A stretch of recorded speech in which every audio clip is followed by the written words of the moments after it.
Hi, this is Revathi. Welcome to అందమైన కథల పొదరిల్లు. వీడియోస్కి లైక్స్ ఇస్తూ కామెంట్ షేర్ చేస్తున్న ప్రతి ఒక్కరికి నా హృదయపూర్వక ధన్యవాదాలండి. ఇక కథలోకి వెళ్తే తొలి మొద్దు ఎపిసోడ్ నెంబర్ 20 వినిపించబోతున్నాను. యష్ తనకి దగ్గరగా వస్తుంటే యష్ అడుగుల శబ్దం దీక్ష చెవుల పడుతూ గుండె వేగంగా కొట్టుకోవడం మొదలవుతుంటుంది. యష్ తనకు దగ్గరగా వచ్చి అటుగా నిలబడిన దీక్షని చూస్తూ ఎక్స్క్యూజ్ మీ అంటాడు.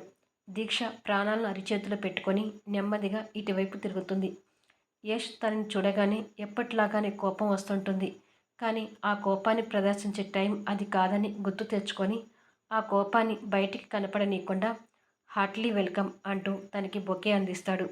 యష్ ఆశ్చర్యపోకుండా తనని అలా రిసీవ్ చేసుకోవడం చూసి దీక్ష ఓ రకమైన షాక్లో ఉంటుంది.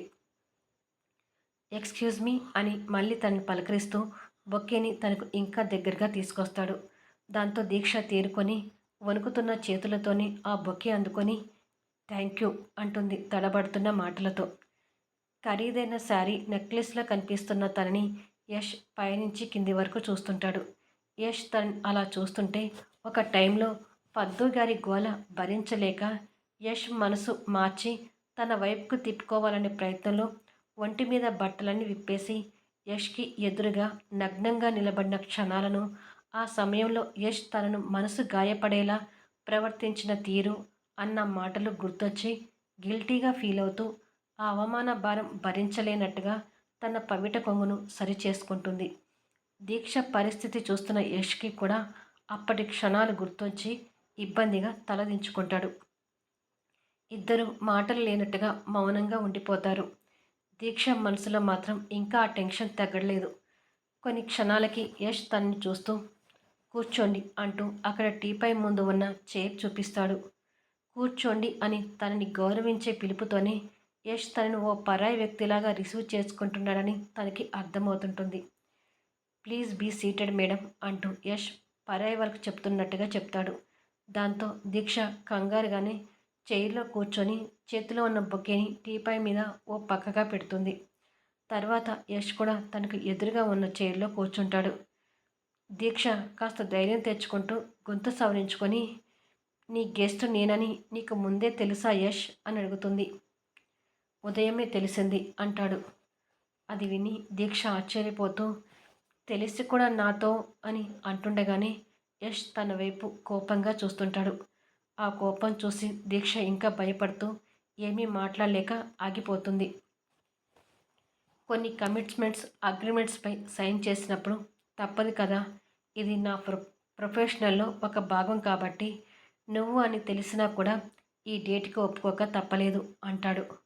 ఆ మాటలకు దీక్ష కాస్త బాధపడుతూ అలాగా అని నేను ఎక్కువసేపు ఉండి నిన్ను బాధ పెట్టలేను యష్ అని మనసులో అనుకొని ఎలాగో వచ్చాను, నిన్ను కలిశాను, ఇక వెళ్ళిపోతాను యష్ అని లేవబోతుండగా వద్దు అన్నట్టుగా యష్ చెయ్యి అడ్డు పెడతాడు.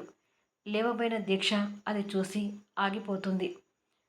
ఆతిథ్యానికి వచ్చిన మనిషిని భోజనం పెట్టకుండా పంపిస్తే అది నాకు మర్యాద కాదు, భోజనం చేసి వెళ్దు కానీ కూర్చో అని అంటాడు సీరియస్గా చూస్తూ. అంత సీరియస్గా చెప్పేసరికి దీక్ష సరే అన్నట్టుగా తల ఊపక తప్పలేదు. యష్ ఎటో చూస్తుంటే దీక్ష మాత్రం యష్ని ప్రేమగా చూస్తూనే మనసులో మాట్లాడుకుంటూ ఏది ఏమైనా మన పెళ్లి రోజు నాడు నిన్ను కలవడం నాకు ఓ రకంగా సంతోషంగానే ఉంది యష్. మన మధ్య ఈ పెళ్లి బంధం విడిపోయినా నేను మాత్రం ఆ బంధాన్ని గుర్తుపెట్టుకోకుండా ఉండలేను కదా అని అనుకుంటుంది. చుట్టూ ఆ ప్రాంతాన్ని చూస్తుంటుంది. ఇప్పటి వరకు టెన్షన్లో ఉన్న దీక్ష ఆ పరిసరాల్ని గమనించలేదు. కానీ క్యాండిల్ లైట్తో అందమైన ఫ్లవర్స్తో ఫామ్ హౌస్ అంతా అందంగా డెకరేట్ చేసి రొమాంటిక్ వాతావరణాన్ని తలపిస్తుంటుంది. ఆ ఈవెంట్ డెకరేషన్స్ ఏర్పాట్లు చేసింది వాళ్ళ కంపెనీ నుంచే అని స్నేహ మాటల్లో గుర్తు తెచ్చుకుంటుంది. దీక్షకి చీకట్లో ఆహ్లాదకరమైన గార్డెన్స్ వాతావరణంలో అందమైన క్యాండిల్స్ లైటింగ్ మధ్య పాల రంగు లాంటి తెల్లని వస్త్రాల్లో యష్ కొత్తగా మెరిసిపోతూ రాజకుమారుడిలా కనిపిస్తుంటాడు. దీక్ష యష్ని అలా చూస్తూ ఉండగానే మేడ్ వచ్చి అక్కడ 2 గ్లాసెస్ జ్యూస్ పెట్టి వెళ్తుంది. యష్ ఒక గ్లాస్ అందుకొని తనకు అందిస్తూ టేక్ ఇట్ అంటాడు. దీక్ష వణుకుతున్న చేతులతోనే ఆ జ్యూస్ అందుకుంటుంది. 2 సంవత్సరాల తమ సంసార జీవితంలో కలిసి కాఫీ తాగే క్షణాలు కూడా నోచుకుని దీక్ష ఇప్పుడు యష్తో కలిసి డిన్నర్ చేయబోతున్నందుకు ఓ పక్క ఆనందం అయితే తన వల్ల యష్ ఇబ్బంది పడుతున్నాడని బాధ మరో పక్క అనిపిస్తుంటుంది. యష్ కొంచెం జ్యూస్ తాగి అక్కడ పెట్టి పక్కకు వెళ్ళి క్యాండిల్స్ లైట్ వెలుతురులో నిలబడి శూన్యంలోకి చూస్తుంటాడు.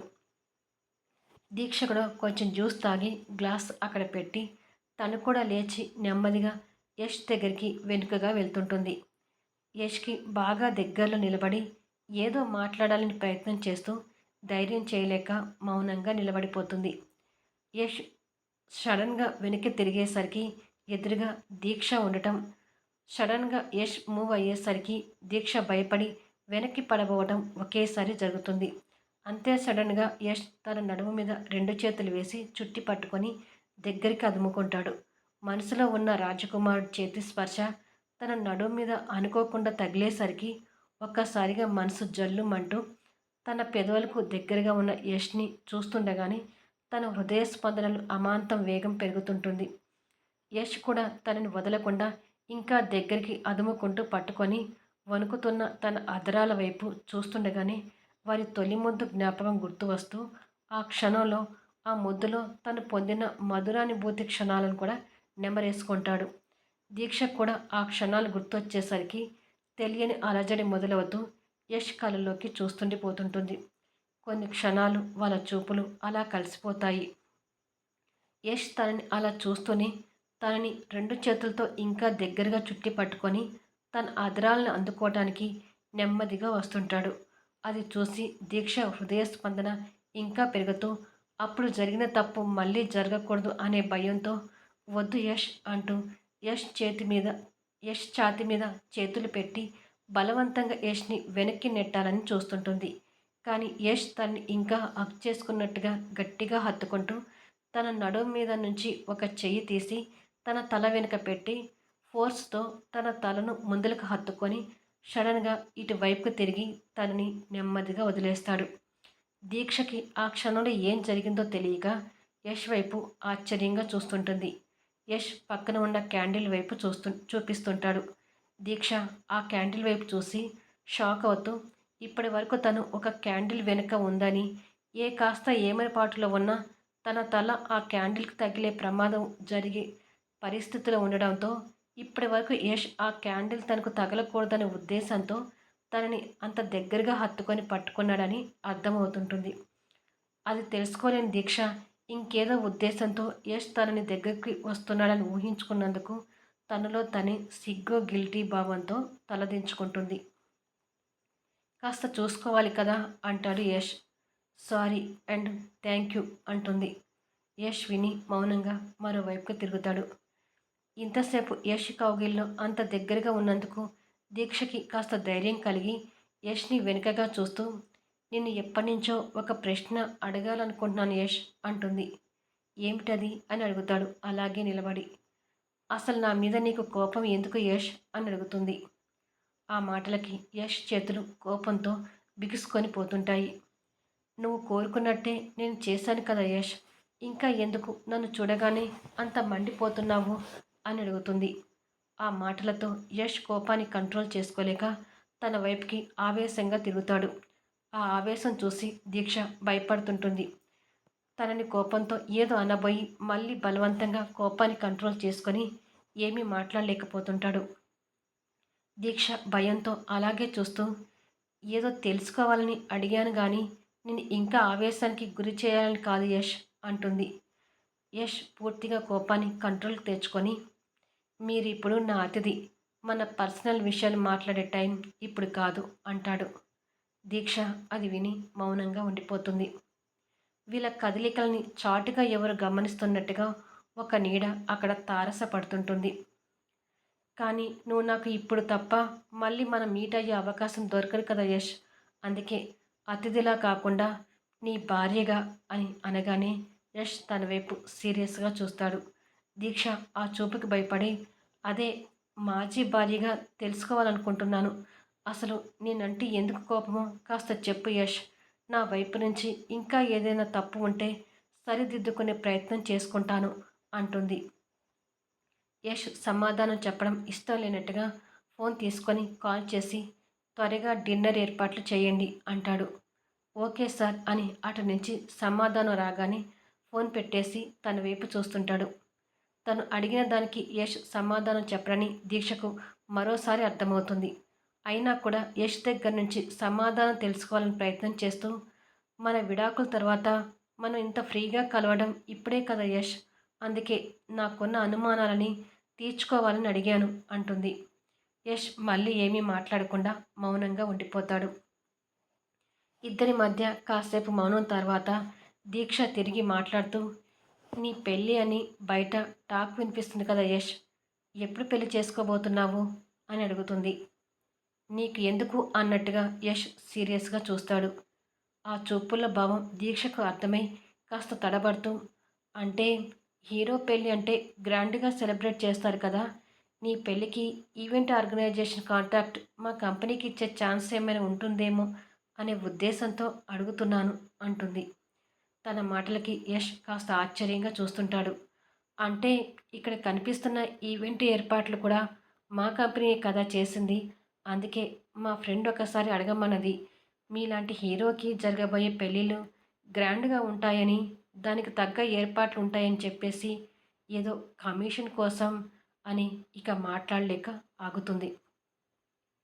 తన మాటలకు యష్ కొన్ని క్షణాలు మౌనం వహించి, ఇంకొక 1 ఇయర్లో అనుకుంటున్నాను, మనసులో ఉన్న అమ్మాయిని పెళ్లి చేసుకునే ఆ అమూల్యమైన గడియలు త్వరగా రావాలని కోరుకుంటున్నాను అంటాడు శూన్యంలోకి చూస్తూ.